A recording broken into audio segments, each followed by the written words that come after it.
Halo teman-teman, di sini saya akan menjelaskan sedikit tentang lingkungan bisnis. Sebelumnya perkenalkan, nama saya Harisa Astria, Prodi Manajemen. Di sini ada pengertian dari lingkungan bisnis tersebut. Lingkungan bisnis adalah segala sesuatu yang mempengaruhi aktivitas bisnis dalam suatu organisasi.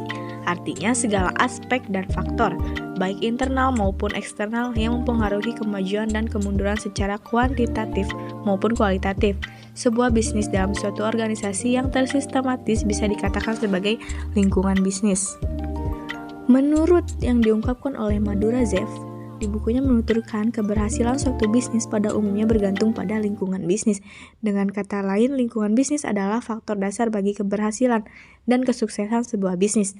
Tanpa adanya lingkungan bisnis yang stabil, maka bisa dijamin sebuah bisnis tersebut akan mengalami sebuah kemunduran bahkan kegagalan. Ada juga komponen-komponen lingkungan bisnis. Yang pertama, lingkungan internal.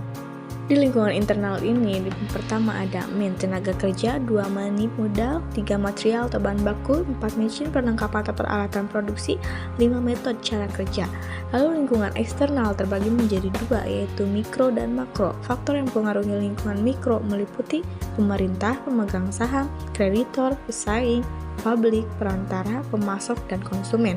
Sedangkan makro meliputi lingkungan ekonomi, teknologi, politik, hukum. Masuk ke sikap pembisnis dalam menyikapi lingkungan bisnis yang semakin dinamis. Ada 3. Yang pertama, pengamatan lingkungan, yang meliputi lingkungan terhadap kejadian atau masalah penting yang dapat mempengaruhi suatu organisasi. Yang kedua, ada menerjemahkan faktor-faktor lingkungan. Yang dimaksud, setelah mengamati, manajer menentukan kejadian dan masalah lingkungan apa yang bermanfaat bagi organisasi. Biasanya manajer menerjemahkan kejadian dan masalah sebagai ancaman atau kesempatan, lalu menghadapi ancaman dan kesempatan.